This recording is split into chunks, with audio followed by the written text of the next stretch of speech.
पाकिस्तान में हुई तबाही इतनी बड़ी है कि रोज नए नए खुलासे हो रहे हैं, नई नई जानकारियां आ रही हैं।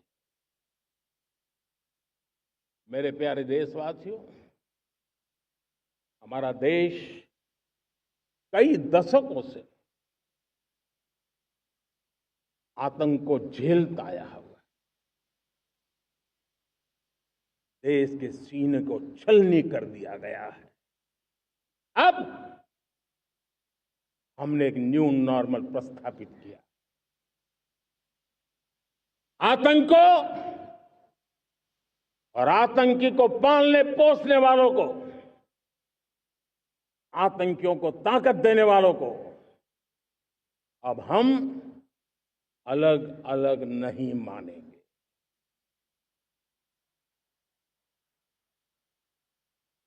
वो मानवता के समान दुश्मन है, उनके बीच कोई फर्क नहीं है। अब भारत ने तय कर लिया है कि न्यूक्लियर की धमकियों को अब हम सहने वाले नहीं हैं। न्यूक्लियर ब्लैकमेल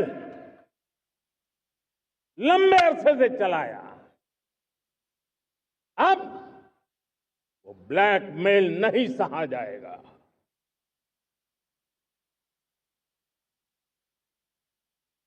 आगे भी अगर दुश्मनों ने ये कोशिश जारी रखी, हमारी सेना तय करेगी, सेना की शर्तों पर, सेना जो समय निर्धारित करे उस समय पर, सेना जो तौर तरीके तय करे उस तौर तरीके से, सेना जो लक्ष्य तय करे उस लक्ष्य को अब हम अमल में ला करके रहने वाले हैं। हम मुंह तोड़ जवाब देंगे। मेरे प्यारे देशवासियों, भारत ने तय कर लिया है, खून और पानी एक साथ नहीं बहेंगे।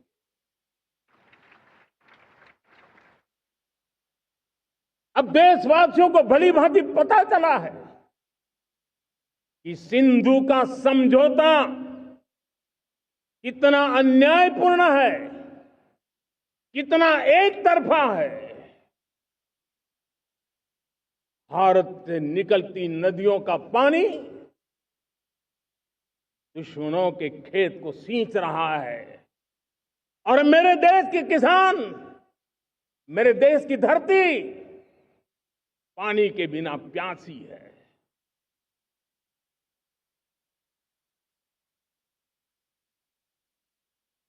ये ऐसा समझौता था जिसने पिछले 7 दशक से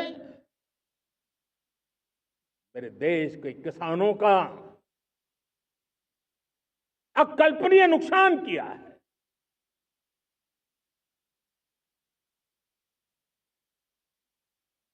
अब हिंदुस्तान के हक का जो पानी है उस पर अधिकार सिर्फ और सिर्फ हिंदुस्तान का है, हिंदुस्तान के किसानों का है। भारत कतई सिंधु समझौते को, उस स्वरूप को दशकों तक सहा है, उस स्वरूप को आगे नहीं सहा जाएगा। किसान हित में, राष्ट्र हित में ये समझौता हमें मंजूर नहीं है। मेरे प्यारे देशवासियों, आजादी के लिए असंख्य लोगों ने बलिदान दी, अपनी जवानी खपा दी।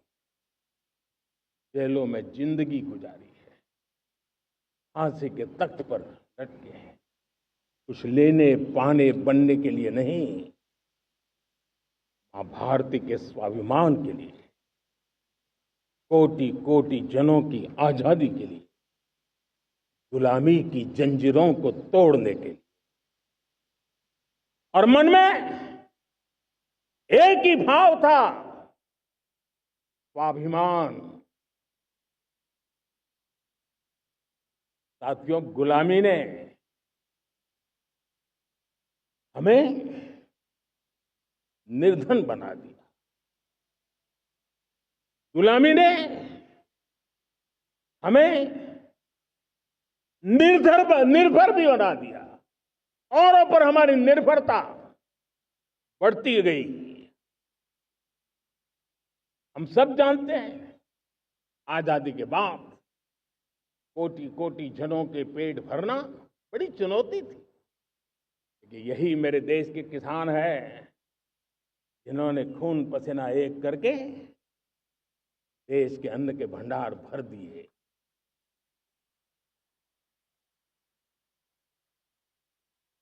अनाज के संबंध में देश को आत्मनिर्भर बना दिया। एक राष्ट्र के लिए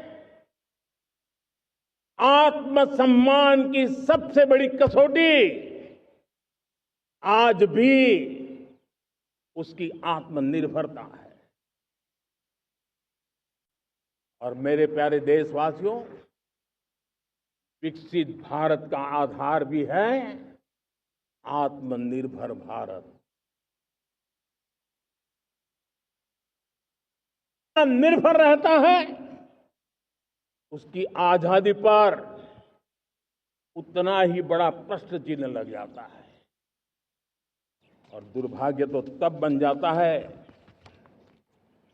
जब निर्भरता की आदत लग जाए, पता ही ना चले हम कब आत्मनिर्भरता छोड़ रहे हैं और कब किसी के निर्भर हो जाते हैं। ये आदत खतरे से खाली नहीं है और इसलिए प्रति पल जागरूक रहना पड़ता है आत्मनिर्भर होने के लिए। और मेरे प्यारे देशवासियों, आत्मनिर्भरता का नाता सिर्फ आयात और निर्यात, रुपये, पैसे, पाउंड, डॉलर यहां तक सीमित नहीं है। इतना सीमित अर्थ उसका नहीं है।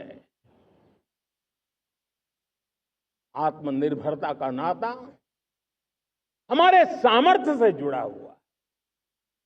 और जब आत्मनिर्भरता खत्म होने लगती है तो सामर्थ्य भी निरंतर क्षीण होता जाता है। और इसलिए हमारे सामर्थ्य को बचाए रखने, बनाए रखने और बढ़ाए रखने के लिए आत्मनिर्भर होना बहुत अनिवार्य है। साथियों, हमने ऑपरेशन सिंदूर में देखा है मेड इन इंडिया की कमाल क्या थी। दुश्मन को पता तक न चला कि कौन से शस्त्रास्त्र है, ये कौन सा सामर्थ्य है जो पलक भर में उनको नष्ट कर रहा है। सोचिए, अगर हम आत्मनिर्भर होते न होते तो क्या ऑपरेशन सिंदूर इतनी त्वरित गति से हम कर पाते? पता नहीं कौन सप्लाई देगा नहीं देगा, साजो सामान मिलेगा नहीं मिलेगा, इसी की चिंता बनी रहती। लेकिन हमें मेड इन इंडिया की शक्ति हमारे हाथ में थी, सेना के हाथ में थी। इसलिए बिना चिंता, बिना रुकावट, बिना हिचकिचाहट हमारी सेना अपना पराक्रम करती रही। और ये पिछले 10 साल से लगातार डिफेंस के क्षेत्र में आत्मनिर्भरता पर हम एक मिशन लेकर के चले हैं, उसके नतीजे आज नजर आ रहे हैं।